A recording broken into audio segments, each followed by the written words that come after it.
আসসালামু আলাইকুম। আপনারা সবাই কেমন আছেন?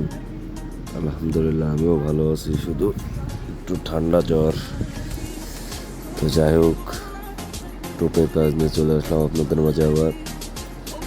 ড্যাং রানার একটি গাড়ি, মোটর সাইকেলের ট্যাঙ্কি অনেক বড় একটা ঝাড় খেয়েছে, ডালির সাইড বসে গিয়েছে।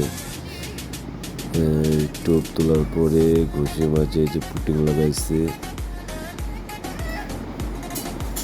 তারপরে কালো রং মেরে স্টিকার মেরে। কালারটা কেমন হয়েছে ফ্রেন্ডস জানাবেন, এবং টোপ তুলে ট্যাঙ্কিটা আবার নতুনের মতো হয়েছে কিনা। ট্যাঙ্কিটা সত্যিই অনেক সুন্দর হয়েছে, টোপ যে হয়েছিল এটা বোঝাই যাচ্ছে না। ভিডিওটা কেমন হয়েছে আপনারা সবাই কমেন্টে জানাবেন। আর আমাদের ঠিকানাটা তো জানেনই, খালিশপুর তেল পাম্পের পশ্চিম সাইডে, মহেশপুর, ঝিনাইদহ। ফোন নম্বর নিচে দেওয়া থাকবে, ফোন দিয়েন।